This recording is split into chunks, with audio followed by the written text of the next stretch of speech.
Hello friends, मी बालाजी चव्हाण तुम्हा सर्वांचं मनापासून स्वागत करतो. सरस्वती क्लासेस वसमत या आपल्या डिजिटल प्लॅटफॉर्मवरती.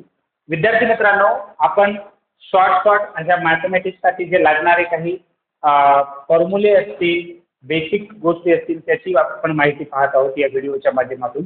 या व्हिडिओची सिरीज कंटिन्युअस चालू राहणार आहे. तुमचा रिस्पॉन्स जर वाढला तर अजून कंटिन्युअस मॅथमॅटिक्सची लागणारे ज्या काही बेसिक मॅथमॅटिक्स सिरीज या नावाने आपली सिरीज कंटिन्यू चालू राहणार आहे. तर आज आपण पाहणार आहोत ज्या 2 डायमेन्शनल स्टेप्स असतात विद्यार्थी मित्रांनो, ते 2 डायमेन्शनल स्टेप्समध्ये तुम्ही पाहू शकता स्क्वेअर असेल, रेक्टँगल असेल, सर्कल असेल, रोम्बस असेल, यांच्याविषयी माहिती पाहणार आहोत. तर आज किंवा ट्रायंगल असेल, आज पहिल्यांदा मी तुम्हाला स्क्वेअर बद्दल माहिती सांगणार आहे. विद्यार्थी मित्रांनो, मी इथे हा स्क्वेअर घेत आहे.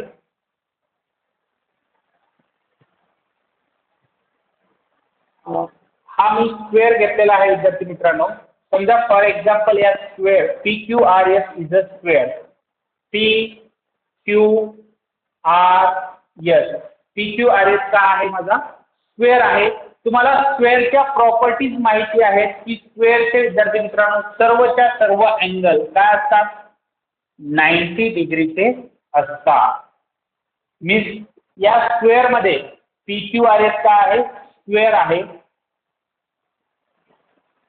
या स्क्वेअर मध्ये विद्यार्थी मित्रांनो सर्वच्या सर्व angle P, angle Q, angle R, angle S हे काय असतात,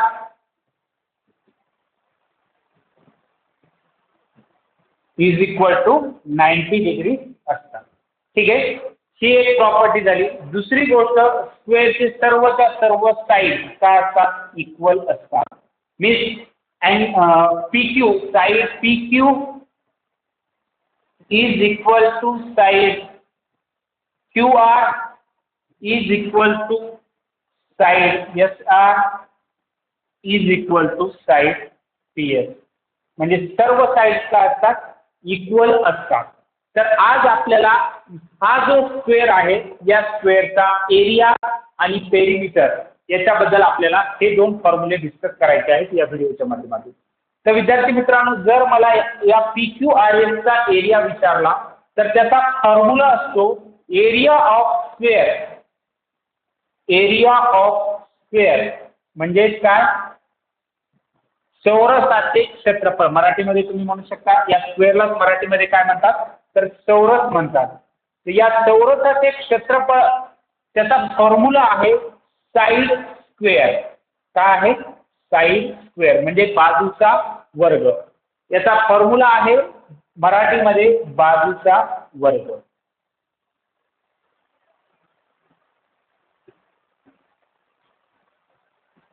आणि मित्रांनो, जर मला या स्क्वेअरची पेरिमीटर म्हणजे परिमिती फाइंड आउट करायची असेल तर पेरिमीटर ऑफ स्क्वेअर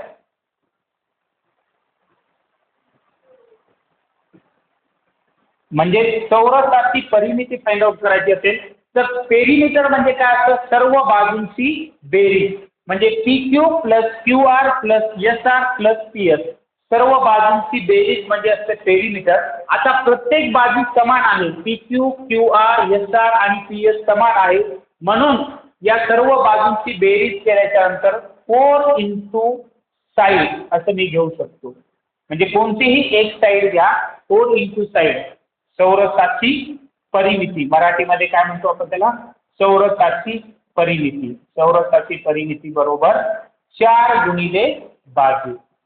आता विद्यार्थी मित्रांनो, जर मला फॉर एक्झाम्पल एखादा क्वेश्चन आला की if the side of square is 16 centimetre find the area and perimeter. बघा क्वेश्चन आलेला आहे, if the side of square is 16 centimeter, find the area and perimeter.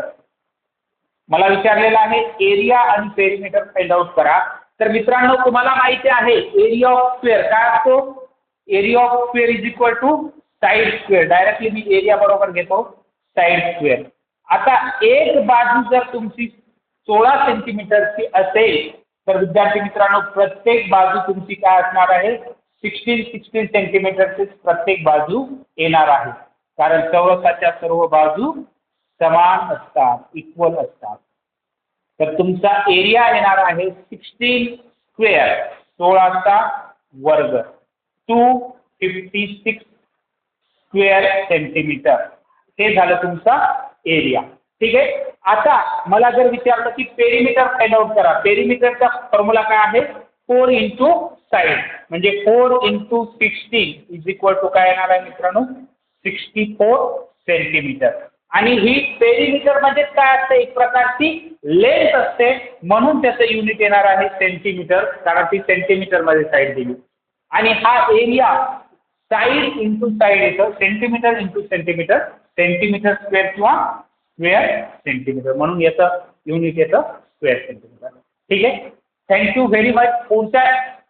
पुढचा जो व्हिडिओ असेल त्या पुढच्या व्हिडिओमध्ये आपण अजून काही फॉर्म्युले घेऊन येणार आहोत तेव्हा आपल्या या चॅनलला सबस्क्राईब करा आणि सरस्वती क्लासेस वसमतला नक्की भेट द्या. Thank you very much.